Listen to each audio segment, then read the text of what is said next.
वचन सुनने के बाद जो कुछ भी आपने सीखा हो वो कमेंट करके जरूर बताएं। आपके कमेंट्स हजारों लोग पढ़ते हैं और आशीष पाते हैं।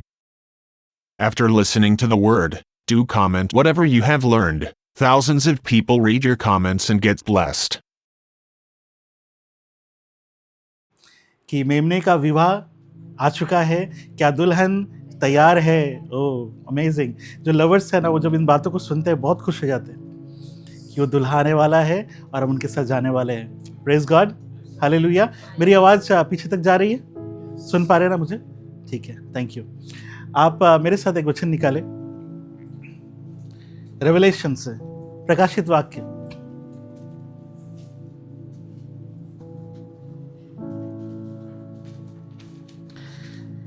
प्रकाशित वाक्य 19 अध्याय चैप्टर 19, रेवलेशन चैप्टर 19, और एक वचन पढ़ेंगे हम लोग।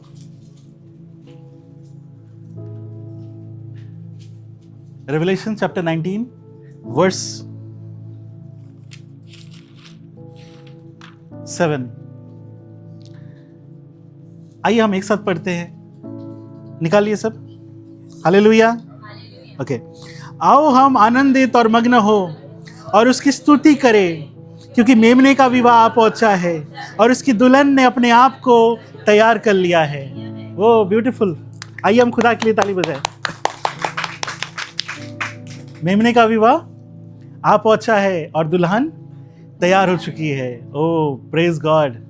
ये हमारी ड्रीम है, ये हम इसी होप से चलते हैं, इसी विश्वास से हम लोग जी रहे हैं।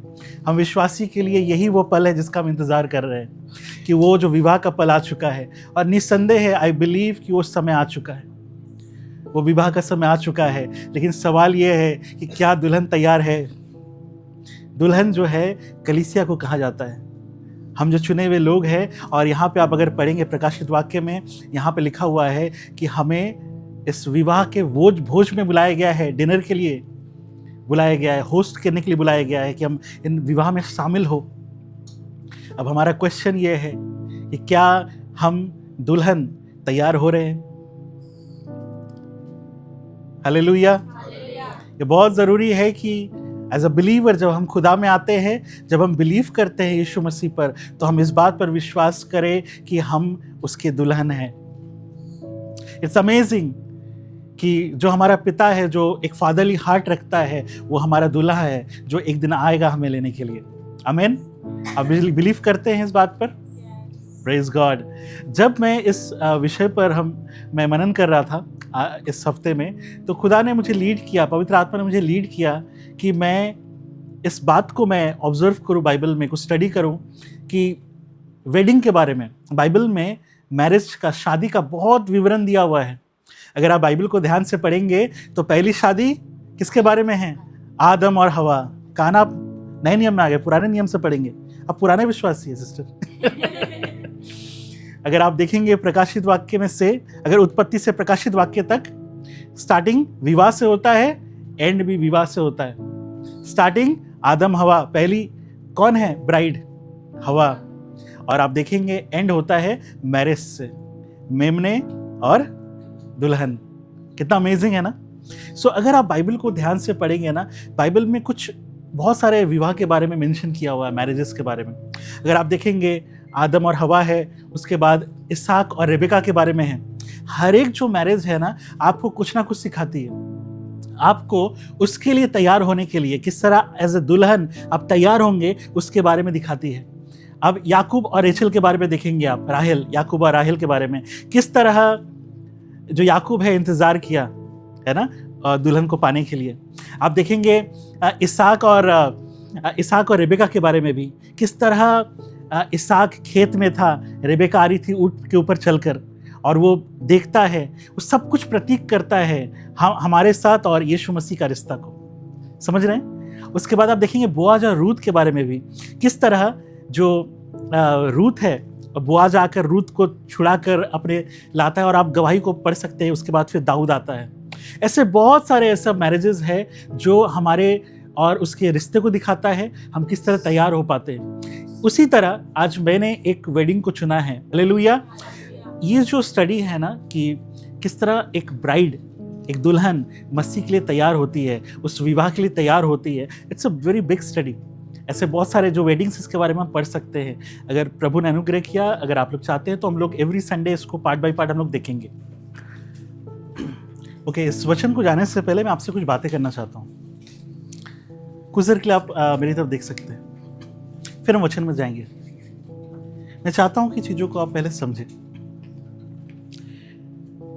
यदि आपको खुदा में बढ़ना है तो आपको ये सबसे पहले समझना होगा कि किस तरह परमेश्वर ने इस पृथ्वी को बनाया। आप सब उत्पत्ति पढ़े हैं, जेनेसिस। मैं बहुत बार पढ़ा हूं क्योंकि मैं हमेशा प्लान करता हूं कि अब से मैं स्टार्ट करूंगा उत्पत्ति से और पूरी बाइबल पढ़ूंगा, और फिर बीच में कहीं खो जाते हैं, फिर हम जाते हैं जेनेसिस में। ऐसा हुआ है कभी किसी के साथ?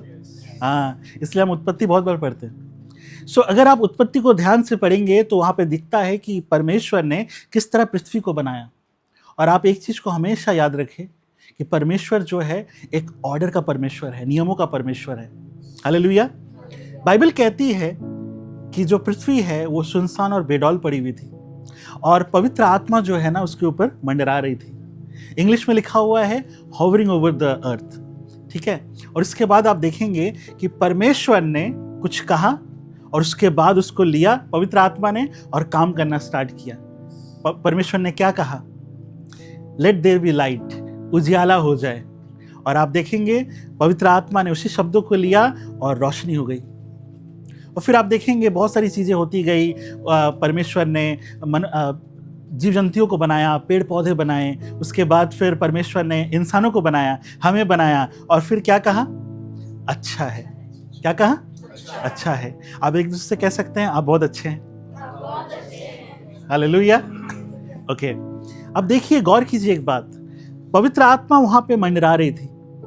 जब तक परमेश्वर ने शब्दों को नहीं कहा, वर्ड को नहीं कहा, पवित्र आत्मा ने कुछ काम नहीं किया। आप देखेंगे जब परमेश्वर ने शब्दों को कहा, पवित्र आत्मा उस शब्दों को लेकर काम किया। हमेशा गौर कीजिएगा, हमेशा एक मनुष्य के जीवन में, एक इंसान के जीवन में, आपके और मेरे जीवन में परमेश्वर अगर काम करना चाहता है तो दो चीजें होने की आवश्यकता है, एक वर्ड ऑफ गॉड और दूसरा पवित्र आत्मा। जहां पे पवित्र आत्मा नहीं है, माफ कीजिएगा, जहां पे परमेश्वर का वचन नहीं है, वहां पे पवित्र आत्मा काम नहीं कर पाता है। आप देखेंगे इन दिनों बहुत सारे ऐसे लोग हैं, मैं कुछ लोगों को देखकर मुझे ऐसा फील होता है कि वो प्रभु में तो आए हैं, वो विश्वास करते हैं खुदा में, लेकिन बस उन्होंने जगह बदला है। पहले कहीं और जाते थे, आज कहीं और आते हैं। उनके लाइफ में कोई चेंजेस नहीं है। अब बहुत सारे लोग ऐसे कंप्लेन करते हैं कि खुदा में आए हैं लेकिन अभी तक नेचर नहीं बदलता है। अधिकतर लोगों का अपने फैमिली के साथ बहुत कंप्लेन होता है ये कि अब खुदा में आ गए हैं लेकिन देखिए घर पे कोई बदल ही नहीं रहा है, नेचर नहीं बदल रहा है। पता है कारण क्या है? कारण ये है कि आजकल हम वचन को कैरी नहीं करते। आपका हो सकता है कि आपका और मेरा रिश्ता जो है प्रभु के साथ सिर्फ इस कलीसिया तक है। मतलब आप वचन को सुनते हैं एवरी संडे, उसके बाद जब बाहर निकलते हैं आप सब भूल जाते हैं आपने क्या सुना। आप याद रखिए, अगर आप जो वचन को रिसीव करते हैं ना, वो वचन के साथ ही पवित्र आत्मा काम करता है। अगर आप चाहते हैं कि आपके जीवन में प्रभु काम करे तो बहुत जरूरी है कि आप वचन को गौर से सुने। हालेलुया। क्या जरूरी है? वचन को गौर से सुने, ये बहुत जरूरी है, नहीं तो पवित्र आत्मा काम नहीं कर पाएंगे। अगर सिर्फ आप कहेंगे नहीं मैं तो विश्वासी हूं, मैं बिलीव करता हूं यीशु मसीह है, निसंदेह है भाई, वेरी नाइस, आप चर्च आते हैं, बहुत अच्छा, लेकिन ये जरूरी है कि इसके बाद, चर्च से जाने के बाद भी आपका रिश्ता कलाम के साथ हो, वचन के साथ हो। एक प्रभु के दास कहते हैं कि इन दिनों मसीह जो है सिर्फ संडे चर्च में दुल्हन रहती है, बाकी दिन संसार में रहती है। क्या मैं ऐसा बनना है? नहीं बनना है। इसलिए बहुत जरूरी है कि आप वचन को सिंसियरली ले, सिंसियरली समझे उसको और उस पर काम करने की कोशिश करें। हालेलुया। आप एक दूसरे को कह सकते हैं कि वचन शुरू होने वाला है, वापस आओ। हाँ, बहुत कोई बैठे बैठे चले जाते हैं बहुत दूर। कुछ सिस्टर यहाँ पे है, बैठे बैठे सोचती है मीटिंग के बाद कहाँ जाएंगे, नहीं सोचते हैं ना। ओके, मेरे साथ आप निकालिए। अब हम वचन में जाएंगे, एस्तर की किताब से देखेंगे, हम रूत में बाद में जाएंगे।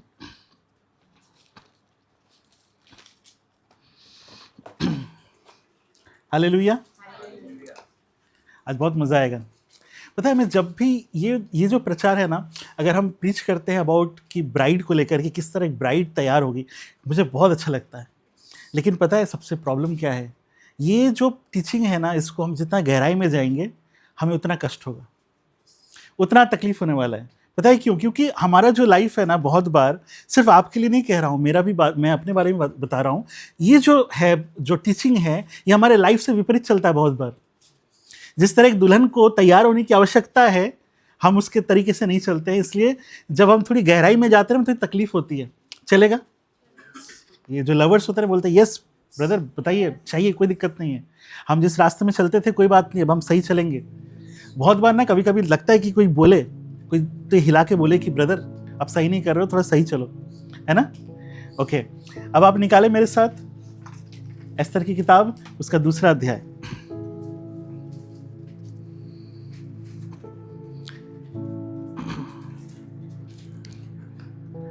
एस्तर की किताब, उसकी 2 अध्याय। और मैं आपके लिए पढ़ूंगा 12 वचन। एस्तर, उर्दू में भी एस्तर है? Okay, perfect. और एस्तर 2 अध्याय, उसका 12 वचन, इसमें लिखा है, जब एक एक कन्या की बारी आई कि वह यशर्ष राजा के पास जाए, और ये उस समय हुआ जब उसके साथ स्त्रियों के लिए ठहराए हुए नियम के अनुसार 12 माह तक व्यवहार किया गया था, अर्थात उनके शुद्ध करने के दिन इस रीति से बीत गए कि 6 माह तक गंधरस का तेल लगाया जाता था और 6 माह तक सुगंधद्रव्य और स्त्रियों के शुद्ध करने का अन्य सामान लगाया जाता था। हालेलुया। ज़्यादा कुछ समझ में नहीं आया होगा, बहुत कठिन वर्ड्स है इसमें। ओके, मैं इसके बारे में थोड़ा बताता हूं तो आपको पता चलेगा, ठीक है? हालेलुया। आप बाइबल को रख सकते हैं, अब आप मेरी तरफ सुनो, अब रिलैक्स हो जाइए। बाइबल में ये जो चैप्टर है, एस्तर की किताब जो है, इसको अगर आप गौर से पढ़ेंगे, इस पूरे एस्तर की किताब में परमेश्वर का नाम जिक्र नहीं है, परमेश्वर का कोई भी काम इसमें जिक्र नहीं है। अब दूसरी चैप्टर्स में देखेंगे, हर जगह आपको दिखेगा कि परमेश्वर किस तरह काम करता है। लेकिन सिर्फ ये किताब है जिसमें आपको कहीं पे भी सामने से नहीं दिखेगा कि परमेश्वर काम कर रहा है। हमेशा आपको पढ़ के समझना पड़ेगा कि पीछे से परमेश्वर काम कर रहे हैं। और इसके पीछे का कारण क्या है, मैं आपको बताता हूं आज। होता यह है कि एक टाइम आता है जब इजराइल के लोग जब गुनाह करते हैं, जब पाप में जाते हैं, मूर्ति पूजा में जाते हैं, परमेश्वर का हाथ उनके ऊपर से हट जाता है। और आप गौर करेंगे, जब भी इजरायली लोग परमेश्वर से मन फिराकर पाप की ओर जाते हैं, मूर्ति पूजा में जाते हैं, परमेश्वर का हाथ उनमें से हट जाता है और कोई ना कोई बाहर से दूसरे राज्य के लोग आकर उन पर चढ़ाई करते, उनको गुलाम बनाकर ले जाते हैं। ठीक ऐसा ही हुआ एक टाइम में, जब परमेश्वर उनके ऊपर से हाथ हटा लिया, तब जो बाहर से लोग आकर उन्हें गुलाम बनाकर लेकर गए। अब उसके बाद क्या होता है, कुछ दिन के बाद परमेश्वर उस राजा के मन में कुछ बात को डालता है, फिर वो अलाउ करता है लोगों को कि अब तुम वापस जाओ, जाकर फिर से अपने इजराइल में रहो और फिर से मंदिर बनाओ, फिर से अच्छे से रहो। लास्ट टाइम आपने पढ़ा, नेहमिया के बारे में हमने पढ़ा लास्ट संडे, और वहां पे देखेंगे कि वो आया, नेहमिया आकर दीवार को बनाया था। लेकिन उसी टाइम कुछ लोग ऐसे थे जो सेटल डाउन हो गए थे वहां पे कि नहीं ठीक है, आप लोग जाओ इजराइल, मैं यहीं पे रहूंगा। उनमें से कुछ ऐसे लोग थे जिनमें ये थी एस्तर। इनके भी पूरी फैमिली कुछ थी जो प्लान कर लिए थे कि ठीक है, आप लोग जाओ इजराइल, मुझे नहीं जाना है, हम यहीं पे रहेंगे। उन्होंने ऑनर नहीं किया खुदा को, और यही कारण है कि खुदा ने ये अलाउ किया कि वो सामने आकर काम नहीं करेगा, वो पीछे काम करेगा। बहुत बार आप देखेंगे, हम जब अपने लाइफ में ना खुदा को ऑनर नहीं करते, बहुत बार अपने लाइफ में जब हम खुदा को सामने से प्रेजेंट नहीं करते अपने जीवन से, तब वो क्या करता है ना, वो सामने नहीं आ पाता है, वो हमारे जीवन के पीछे से काम करता है।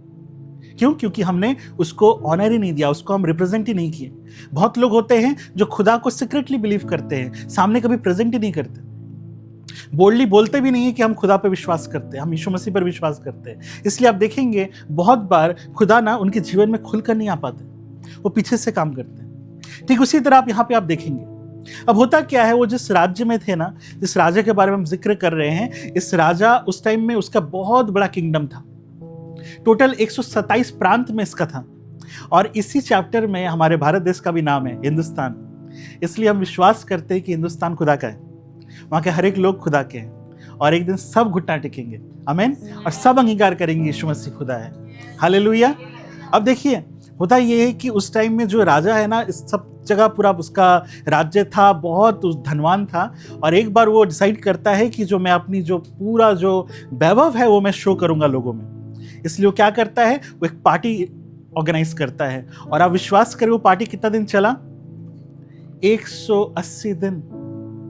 180 दिन तक वो सारे लोगों को इनवाइट करता रहा। हर एक जगह से लोग आए, सब पार्टी कर रहे थे, सब एंजॉय कर रहे थे। और एक दिन अचानक राजा को याद आता है अपने रानी के बारे में। जो रानी थी वहां पे, उनकी जो रानी थी, रानी वस्ती, उसको वो बुलाता है। राजा कहता है कि जाओ जाकर रानी वस्ती को लेकर आओ। और पहले के टाइम में ना, जो राजमहल में जो लोग हेल्पर थे, जो रानी की देखभाल करते थे, वो खोजे लोग होते थे, ट्रांसजेंडर्स होते थे। तो राजा ने उसको कहा कि जाओ जाकर अवस्थी को लेकर आओ। अब अवस्थी रानी का पता नहीं, यहाँ पे लिखा हुआ नहीं है कि क्यों आप नहीं आई। हो सकता है कि वो कुछ और सोच रही थी, या फिर उसको था कुछ अपना एटीट्यूड था कि मैं नहीं आऊंगी, और उसने राजा के सामने आने से इनकार कर दी। वो बोली कि मैं नहीं आऊंगी। अब देखिए क्या होता है। अब इसके बाद जब ये सुनता है राजा कि अब रानी नहीं आएगी, वहां पे जितने भी लोग थे ना, उसमें से कुछ मंत्री लोग आकर बोलते हैं कि ये तो बहुत गलत बात है, अगर आप इसको सपोर्ट करोगे तो हो सकता है आने वाले दिनों में हमारे घर पे भी जो औरतें हैं वो भी कहेंगी, हमें इनकार करेगी। आपको कुछ एक्शन लेना चाहिए, कुछ एक्शन लेना चाहिए। तब वो क्या करता है, रानी को रानी के पद से हटा देता है। अब राज्य में कोई रानी नहीं है, राजा सिंगल है। अब फिर डिसाइड करते हैं कि अब राजा के लिए रानी ढूंढना है। सो पूरे राज्य में लोग निकल पड़ते हैं कि रानी को ढूंढने के लिए। अब इनका क्या प्लान था, इनका क्या योजना था कि ये जो पूरे राज्य से ना सुंदर सुंदर लड़कियों को लेकर आएंगे, स्त्रियों को लेकर आएंगी जो योग्य है रानी बनने के लिए, और उनको 12 महीने तक जो प्रोसेस होता है उसके द्वारा उनको तैयार करेंगी ताकि वो राजा से मिल सके। और जैसे ही लोग सब ढूंढ रहे थे, उनकी नजर पड़ी किसके ऊपर? एस्तर के ऊपर। जो एस्तर थी वो यहूदी थी, ठीक है, और उस सुंदर दिखने में थी, बाइबल कहती है। और उसके बाद जब वो आई, उसको ना, अब आप समझेंगे चीज को। अब जब उसको 12 महीने तक उसको अलग रखा गया, अब उसको ना अलग संगति रखा गया, उसके खान पान को चेंज किया गया, और उसके लिए ना जो बॉडी में जो तेल भी लगाती थी वो भी चेंज किया गया। वो अलग तरीके का गंधरस और वो तेल लगाया गया ताकि वो राजा के सामने जाकर प्रेजेंट हो सके।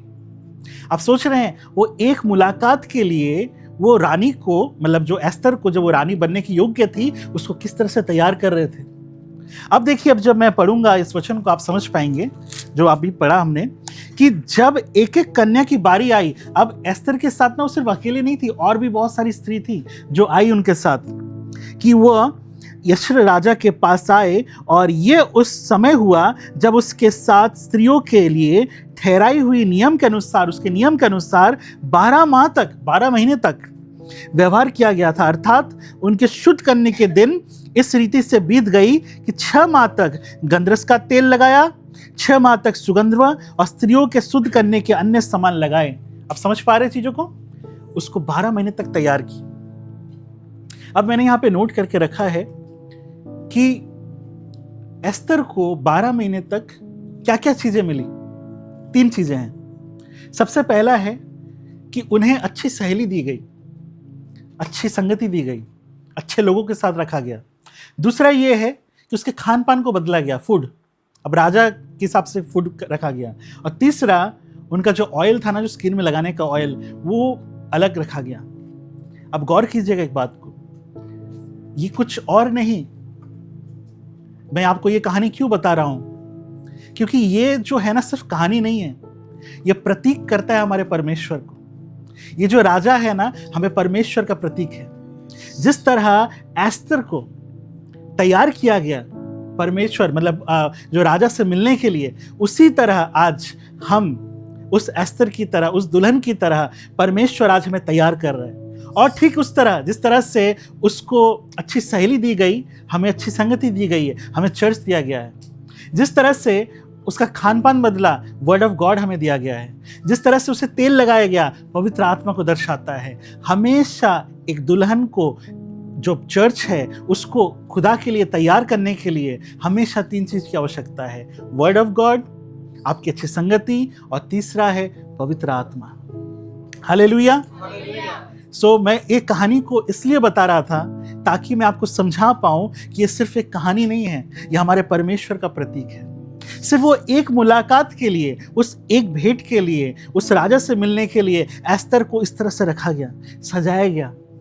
आज हमें उस मुलाकात के लिए, जब वो दिन आएगा, जब वो हमारे सामने होगा, हम उसके सामने रहेंगे, उस दिन के प्रिपरेशन के लिए आज हमें तैयारी करना है। और ध्यान रखिए, आप दुल्हन हैं और आपको इन सारी चीजों को दिया जा रहा है, तैयारी आपको खुद करना है। हालेलुया। आप गौर करेंगे इस चीज को, इट्स बहुत अमेजिंग है। आप इमेजिन करके देख सकते हैं, एक समय होगा जब आप दुल्हन की तरफ रहेंगे और परमेश्वर आपके सामने आएगा, यीशु मसीह आपके सामने आ रहा है। आप क्या करेंगे? आपका पहला रिएक्शन क्या होगा उसको देखकर? बता सकते हैं कोई बता सकते हैं? आप जब यीशु मसीह को देखेंगे आप क्या करेंगे? आपकी ख्वाहिश है कुछ लोग रोएंगे, कोई सजदा करेंगे, कोई रोएंगे, कोई हक करेंगे। जिस दिन का हम इंतजार कर रहे हैं, जिस समय का हम इंतजार कर रहे हैं। लेकिन हो सकता है, अब मेरी बात को बुरा ना समझे, हो सकता है कि हम जो चुने हुए लोग हैं वो हम इन दिनों खुदा के लिए दुल्हन कम हो रहे हैं और संसार के लिए गर्लफ्रेंड ज्यादा बन रहे हैं। बाइबल कहती है कि हमें परमेश्वर ने बनाया ताकि हम उसे रिप्रेजेंट कर सके। अब मेरी बात को गौर से सुनिएगा। अब जब परमेश्वर ने इस पृथ्वी को बनाया, उसने मनुष्य को बनाया ताकि हम मनुष्य के द्वारा परमेश्वर अपने आप को रिवील कर सके वो कौन है। आदम ने पाप किया और इस चीज को, इस जो प्रोसेस है, इसको रोक दिया गया। फिर परमेश्वर ने इजराइलियों को चुना ताकि वो उसके द्वारा इस पूरे पृथ्वी में, इस जाति के द्वारा रिप्रेजेंट कर सके कि परमेश्वर कौन है। लेकिन आप जानते हैं परमेश्वर किस तरह से वो रिप्रेजेंट करते थे परमेश्वर को। सारे नियमों को दिया गया उनके जीवन में ताकि वो रिप्रेजेंट कर पाए कि परमेश्वर कौन है। अगर आप गौर करेंगे, अगर आप मलाकी को पढ़ते हैं, बाइबल पुराने नियम का सबसे लास्ट चैप्टर है मलाकी। वो 4 अध्याय है, सिर्फ 4 पेज होगा।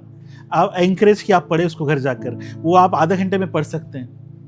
अगर आप मलाकी को पढ़ेंगे, मलाकी को, तो वहां पे देखेंगे कि किस तरह परमेश्वर वहां पे इजराइलियों को, फिर उसके बाद याजकों को सुना रहा है, डांट रहा है। पहले इजराइलियों को बोलता है, लोगों को बात करता है, फिर बात करता है याजकों से, पास्टर से। उन दिनों परमेश्वर ने आज्ञा दिया था कि जो मंदिर में जो भेंट आता है, जो कुर्बानी आती है, उसमें कोई खराबी नहीं होनी चाहिए। लेकिन वहां पे पता है क्या करते थे? वहां पे वो लोग उसको भी खराब लाते थे। कोई अंधा, कोई दाग वाला, कोई लंगड़े, कोई ऐसे पशु को लेकर आता था, लेकिन उसको भी चढ़ा देते थे।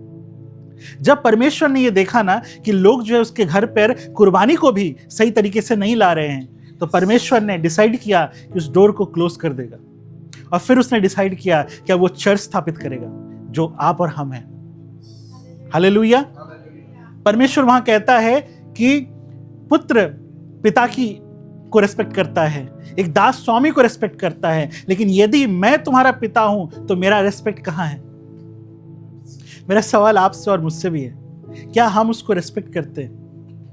क्या वो कह सकता है, जिस तरह वो अब्राहम से कहता था कि मैं अब्राहम का परमेश्वर हूं, क्या वो कह सकता है हमें और आपसे कि वो हमारा परमेश्वर है? क्या सिर्फ हमारा रिश्ता सिर्फ चर्च में ही है? क्या हमारा रिश्ता सिर्फ संडे को ही है इस टाइम पे, या फिर बाहर में भी है? बहुत बार मैं जब इस बात को कहता हूं तो चर्च में जो फैमिलीज आती है वो अपने एक दूसरे को देखते रहती है। क्यों? उन्हें पता है कि चर्च में हम लोग और होते हैं, घर पे और होते हैं। बहुत बार मैं जब इस बात को कहता हूं तो अनुरूपा मुझे देखती है, उसे पता है मैं अपने को भी शामिल कर रहा हूं अपने। ये बहुत जरूरी है कि आप किस तरह रिप्रेजेंट करें बाहर यीशु मसीह को, परमेश्वर को। आप अगर प्रभु में हैं, खुदा में हैं, आप चर्च आते हैं, आप बाइबल पढ़ते हैं, प्रार्थना करते हैं, इसके बाद आप जाकर बाहर में या अपने परिवार में जिस तरह आप बिहेव करेंगे, लोग आपको और खुदा को उसी तरह फ्रेम करते हैं। आप बहुत वर्ष सुने होंगे, किसी और को नहीं बोला जाता है, लेकिन आप और हम जो विश्वास में प्रार्थना करते हैं, हम जाते हैं कहीं पे, कुछ अगर हमसे कुछ गलत हो जाए, सबसे पहली बात यही आती है, अरे तुम तो प्रार्थना करते हो, तुम तो बाइबल पढ़ते हो और ऐसे बिहेव करते हो। और किसी को कोई नहीं बोलेगा। आप जैसा बिहेव करते हैं घर में, बाहर में, ऑफिस में, हर जगह पे, आप उसको रिप्रेजेंट करते हो। Very important. हालेलुया। ये बहुत जरूरी है कि आज इस बात पे हम गंभीर हो जाएं। आप देख सकते हैं उस टाइम में जो लोग भेंट लेकर जाते थे ना, उसको भी डिफाइल कर दिया, उसको करप्ट कर दिया लोगों ने। मंदिर का जो सिस्टम था कि पवित्र स्थान है, अति पवित्र स्थान है और वहां पे आपको जाकर कुर्बानी देनी है, उस चीज में भी लोगों ने करप्शन को ढूंढ लिया। कुछ लोग है ना, गिफ्ट से जो भेंट है ना, उससे बहुत पसंद करते हैं। आप देखेंगे जब गेहजी और एलीशा के टाइम में अगर आप पढ़ेंगे, वहां पे जब नामान आता है, अपने भेंट को देता है, एलीशा मना कर देता है कि नहीं, मैं नहीं लूंगा। पता है क्यों? क्योंकि वो ना, उसे पता था कि वो मूर्ति पूजक है और वो यहां से चंगाई पाने के बाद वो मूर्ति पूजा करने जाएगा, इसलिए उसने बोला नहीं, मैं नहीं लूंगा कोई गिफ्ट। बट इन दिनों लोग गिफ्ट को बहुत पसंद करते हैं। कुछ लोग को देखेंगे आप, बहुत गिफ्ट के पीछे रहते हैं। मैं जब छोटा था बहुत गिफ्ट था, जब बर्थडे पार्टी था ना, कोई आता था, मैं पूछता था क्या गिफ्ट लाया मेरे लिए। आजकल देखेंगे आप कुछ लोगों को, अगर नया फोन मिल जाए ना, उसी में लगे रहते हैं, उसी में खोए रहते हैं। कुछ कलीसिया में भेंट को लेकर ही प्रचार होता है दिन और रात। मैं आपको बताना चाहता हूं, इस कलीसिया में भेंट और पोजीशन सबसे हमने पीछे रखा है। यहां पे सबसे पहले प्रभु का कलाम होना चाहिए, यहां पे सबसे पहले वो पहले आना चाहिए, खुदा आना चाहिए। यहां सबसे पहले एक ब्राइड, एक दुल्हन की तैयारी होनी चाहिए। बट इन दिनों आप सोचिए हमारा लाइफ कैसा है। पता है, अगर आपके और खुदा के बीच में अगर कोई भी आता है ना, कोई भी चीज आती है, चाहे आपका फोन हो या कोई आपका कोई दूसरा चीजें हो, आपको लात मारनी चाहिए।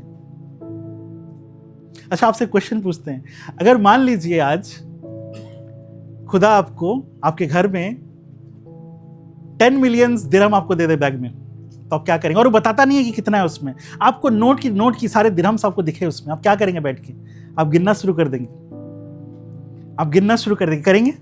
कितने लोग चाहते हैं ऐसा हो? ओह हम भी चाहते हैं। कितने लालची है ना पास्टर। आप सोचिए, आप गिनना शुरू करेंगे, गिनना शुरू करेंगे।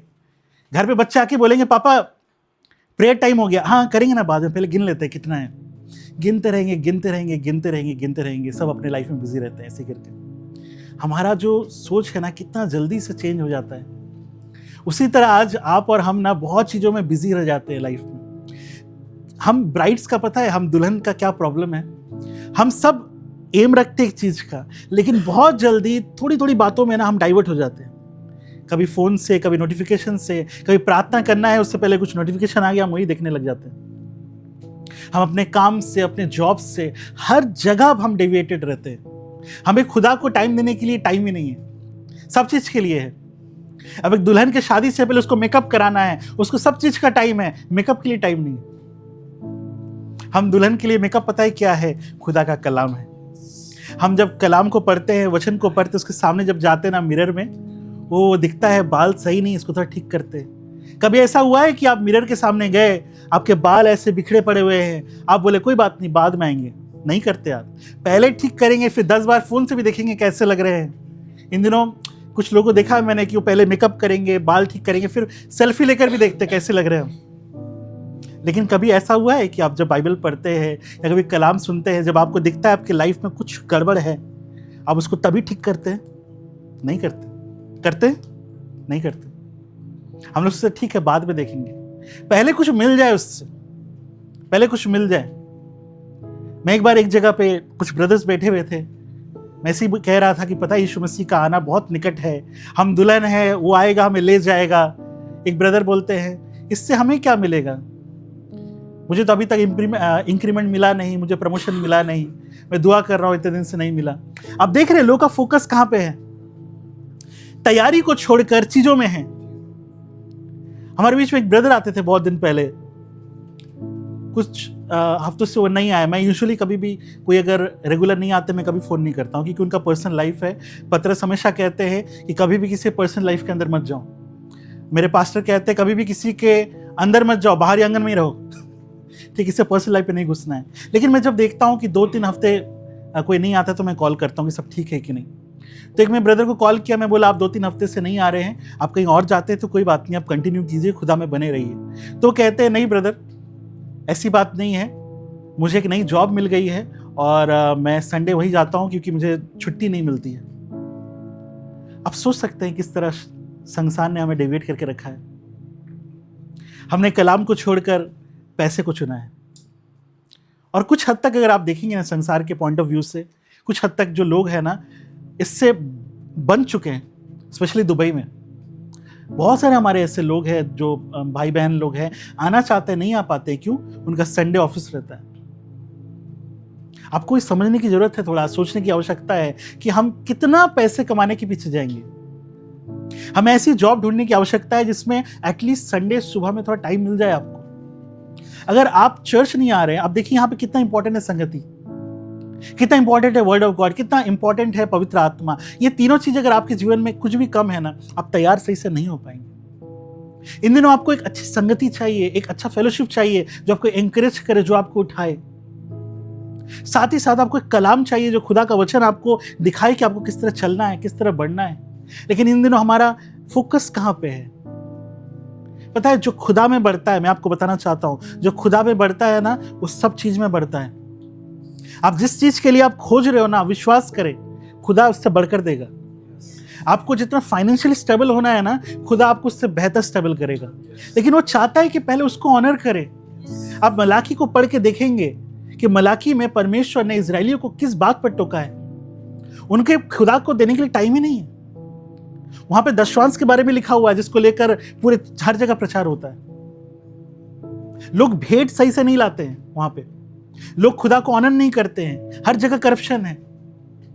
उससे हम लोग को यह सीखना है आज कि आज जब हमें चुना गया है, हम जब खुदा के लोग हैं, हम जब दुल्हन हैं, तो हमें किस तरह गंभीर होना है, सीरियस होना है। आज जब मैं इसकी तैयारी कर रहा था, पता है मैं आज अगर मैं इस टॉपिक को लेकर मैं अगर बात करना स्टार्ट करूं, बहुत सारे पॉइंट्स इस पे बात कर सकता हूं। लेकिन मैंने खुदा से पूछा कि मैं कौन सा बात करूं, कौन सा टॉपिक मैं आपसे को बताऊं कि आपको जरूरत है कि सही होना है थोड़ा सा। आज अगर हम आईने के सामने खड़े होंगे ना, कलाम के सामने, हमारे लाइफ में बहुत सारे प्रॉब्लम्स दिख जाएंगे। मैं आपको बहुत सारे प्रॉब्लम्स लेकर बात कर सकता हूं, लेकिन खुदा ने स्पेशली आज एक वर्ड करने के लिए कहा है आप लोग से। खुदा चाहता है कि आप थोड़ा सिंसियर हो जाइए, गंभीर हो जाइए। वो चाहता है आप थोड़ा सा समझिए चीजों को खुदा के कलाम से, थोड़ा गंभीर हो जाइए खुदा के राज्य के लिए। वो चाहता है कि आप थोड़ा सिंसियर रहिए कि आप क्या सुन रहे हैं, आपका बिहेवियर क्या है। आप थोड़ा रुक के देखिए अपने लाइफ में। समझ रहे हैं मेरी बात को? आपको सब इन दिनों पता है क्या, एक वर्ड बहुत कॉमन है कि चलता है। क्या है? चलता है। लेकिन अगर आप दुल्हन है ना, ये बात नहीं चलेगा आपकी लाइफ में कि चलता है। आपको ये देखना है हर दिन कि आपका फोकस कहां पे है। खुदा आपको दिया है और देगा, आप चिंता मत कीजिए। लेकिन वो चाहता आप गंभीर हो जाइए। आप में से कुछ लोग हैं जो बाइबल पढ़ते हैं बहुत गंभीरता से, लेकिन वो डेली नहीं पढ़ते हैं, एक दिन या 2 दिन। आप में से बहुत कोई है, और चलिए मैं भी अपने आप को इंक्लूड करता हूं ताकि खुदा मुझे दोस्त न ठहराए। बहुत कोई है जो दुआ करते हैं, बहुत लंबा करते हैं, लेकिन वो 1 या 2 दिन ही करते हैं, लगातार नहीं करते। क्यों? क्योंकि आपको लगता है सब चलता है। आप लोगों को कोई प्रेयर टाइम नहीं है, कोई बाइबल स्टडी नहीं है।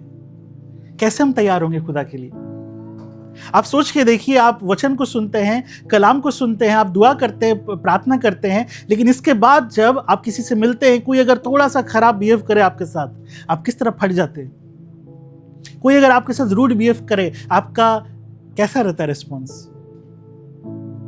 हम बहुत बड़े बड़े प्रकाशनों की बात करते हैं बाइबल में, हम बहुत सारे भेंट के बात करते हैं, बहुत बार हम दशवांश को लेकर बहुत स्टडी करते हैं कि होना चाहिए कि नहीं होना चाहिए, देना चाहिए, इस चर्च में इतना मांगते हैं, इस चर्च में। सब चीजें अपनी जगह पे है। हमारा पॉइंट ये है कि हम क्या गंभीर है उसके कलाम को लेकर।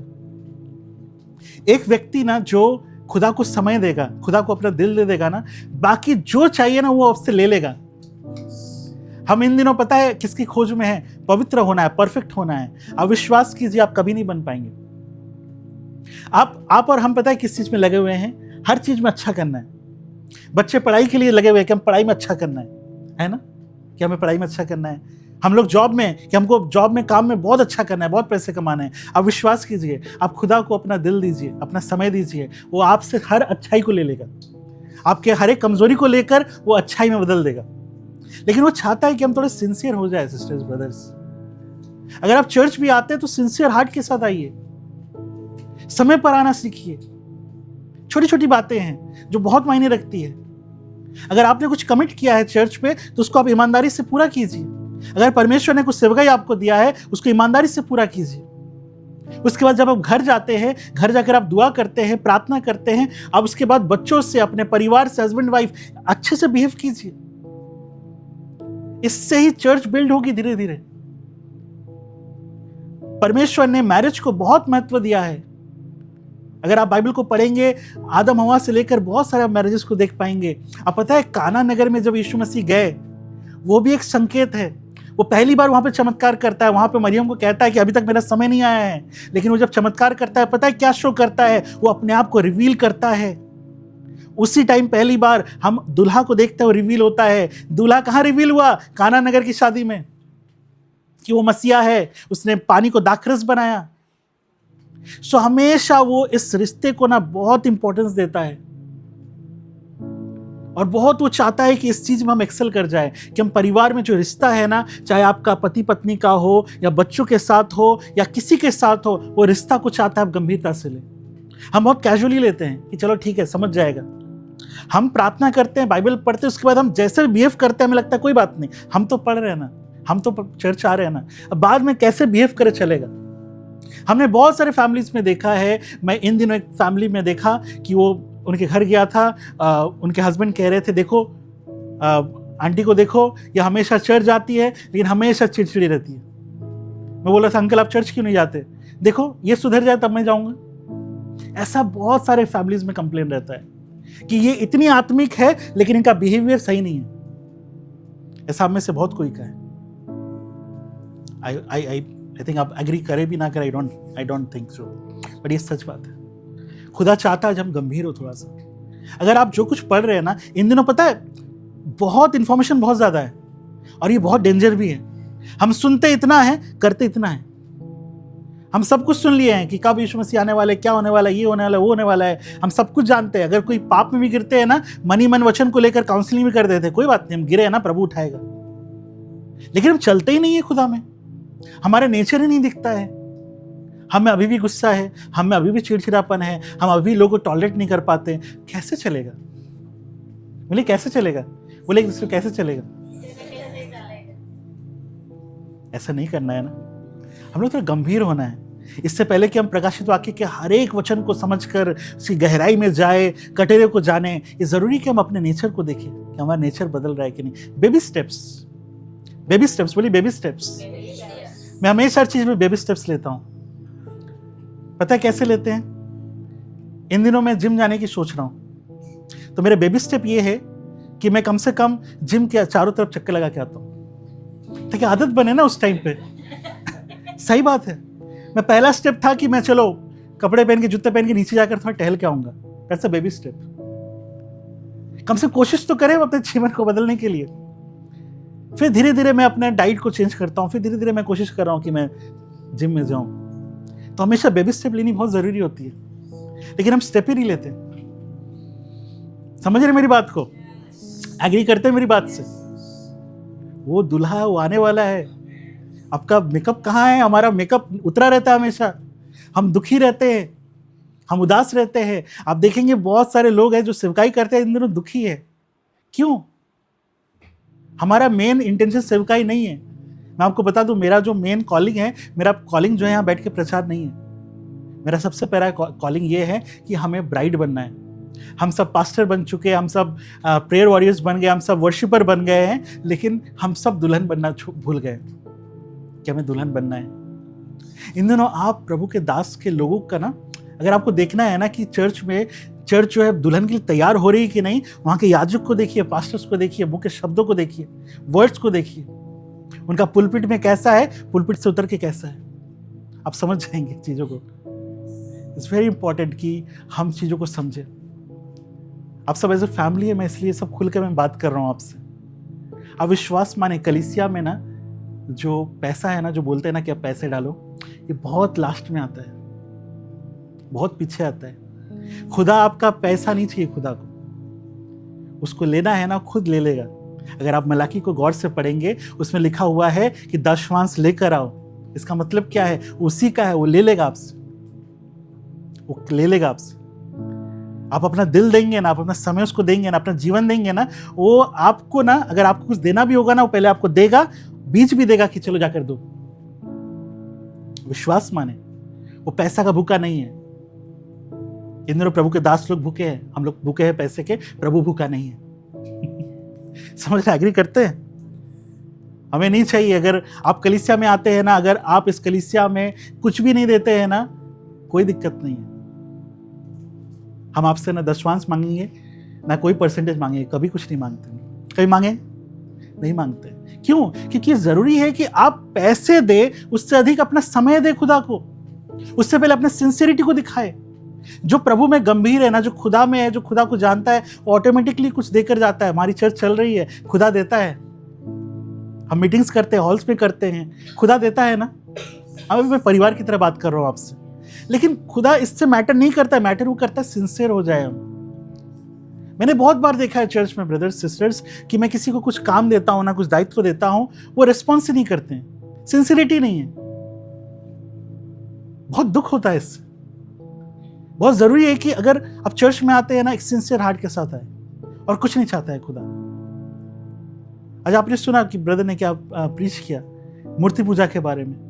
इन दिनों लोग, पता है, हम खुदा में आए हैं। मैं पहले बंगाली था, मैं हिंदू धर्म में था, मैं मूर्ति पूजा करता था, लेकिन हम मूर्ति पूजा को तो छोड़ दिए हैं। लेकिन अभी भी मेरी जो दोस्ती है ना, वो संसार से है। मैं लोगों की बात नहीं कर रहा हूँ, संसार के उठना बैठना से है।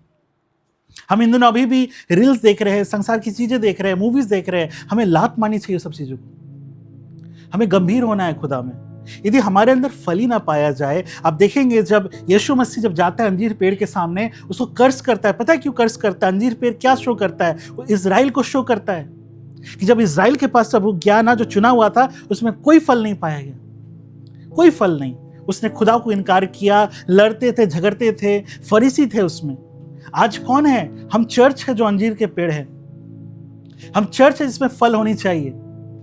इट्स वेरी इंपॉर्टेंट कि हम में फल पाया जाए। सो खुदा बस ये चाहता है कि आप आज ऑब्जर्व करें अपने लाइफ में, क्या आप में फल पाया जाता है। अगर फल होगा तभी तो देंगे ना। पवित्र आत्मा इसीलिए आया ताकि हमें फल हो। हम अलाउ ही नहीं करते, हम वर्ड को रखते नहीं अपने हृदय में। समझ रहे मेरी बात को?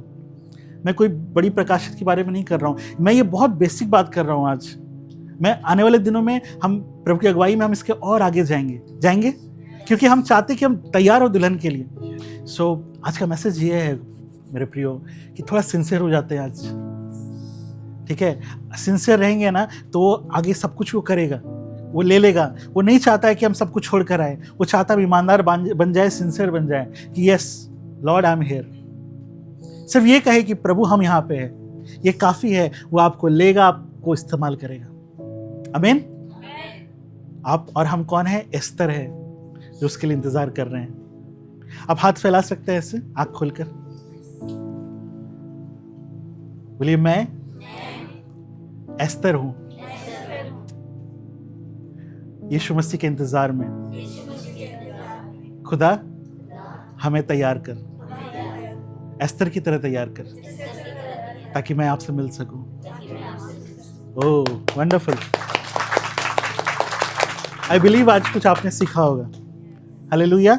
आने वाले दिनों में हम क्या करेंगे, अगर प्रभु की अगुवाई हो तो जितने भी वेडिंग्स हैं ना, जिसमें हम कुछ प्रकाशनों को पाते हैं, उस वेडिंग्स के बारे में डिस्कस करेंगे, हम लोग स्टडी करेंगे, ठीक है? हालेलुया। आइए हम सब खड़े हो जाएं। अब हम दुआ करेंगे, फिर हम प्रभु भोज खोलेंगे।